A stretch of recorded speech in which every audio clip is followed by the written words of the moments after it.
Kalau Yesus disalib itu sudah pasti, nggak usah diperdebatkan. Bukan Itu fakta sejarah. Bukan siapa Yudas yang disuruh atau orang yang dimiripkan Yesus gitu. Enggak lah. Kan konon katanya orang-orang yang tidak percaya mengatakan itu, seperti itu. Itu kan katanya, bukan faktanya.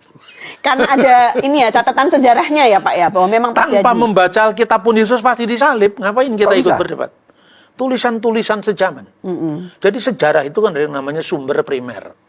Sumber primer itu berasal dari yang mengalami peristiwa itu. Tangan pertama. Tangan pertama. Saksinya. Matius, Yohanes, bahkan Yohanes ada di bawah salib itu. Oh iya. Itu kan sumber primer. Tapi kan mereka bisa nyangkal itu kan murid-muridnya Yesus, komplotan gitu. Nah, kalau gitu makanya ada sumber sejaman. Oh, sumber sejarah. Katakanlah kalau sumber primer itu ditolak karena muridnya Yesus, sumber sejaman. Siapa Tidak ada sumber sejaman yang menyangkal penyaliban Yesus. Misalnya Cornelius Tacitus. Dia ahli sejarah Romawi. Dia juga seorang istilahnya ahli hukum Romawi, senator Roma. Dia mencatat dalam Oh, dia mencatat ya? Dia mencatat Kristiani, orang-orang Kristen. Yang nama itu berasal dari Kristus. Orang ini, maksudnya Kristus, telah disalibkan sampai mati di era pemerintahan Kaisar Tiberius Imperitate di situ. Di bawah prokurator kita Pontius Pilatus. Lo clear? Itu dia menulis tahun 90 Masehi. Penyaliban terjadi tahun 33 Masehi. Hanya berjarak 57 tahun.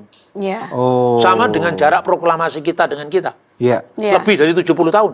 Tapi kenapa kita percaya? Dokumennya kan masih ada. Ada. Iya, Iya betul. betul. Itu Pelaku dokumen sejarahnya itu masih dimuat hidup. di koran-koran berbahasa Jepang waktu itu. Betul. Nah itu dokumen. Nah ini dokumennya.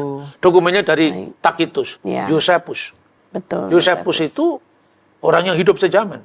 Dia dulunya masuk perang dengan Roma, tapi kemudian dia nyebrang ke lawan. Karena dia tahu kalau bangsanya akan kalah. Tapi sebagai rasa bersalah, karena dia merasa mengkhianati bangsanya, Iya. dia mempersembahkan hidupnya untuk menulis sejarah kuno bangsa Yahudi. Dan pada bab ke-18, dia mengutip tentang Yesus yang disalibkan atas desakan para pemimpin agama kami pada masa Pontius Pilatus. Iya. Berarti ada ya Pak ya? Mara Ben Serapion, seorang penulis dari filsafat Stoa, dia mengingatkan, membandingkan antara kematian Sokrates dan kematian Raja Yahudi, yaitu Yesus.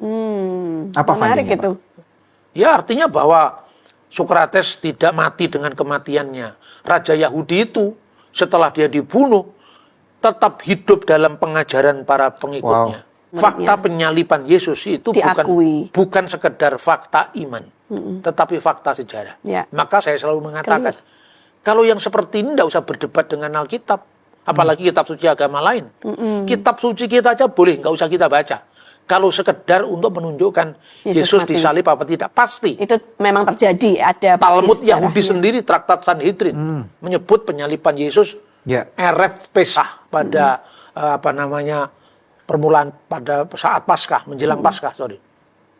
Tapi kalau orang bertanya, untuk apa Yesus disalib? Jawabannya di Alkitab.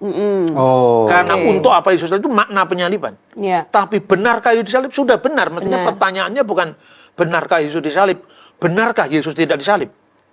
Oh. Pertanyaannya dibalik. Berarti lebih susah membuktikan bahwa bukan Yesus yang disalib daripada Lebih Yesus. susah membuktikan. Karena tidak ada catatan sejarahnya Tidak ada gitu ya. catatan. Catatan itu pun kalau muncul, itu Palsu. baru generasi ketiga setelah Yesus.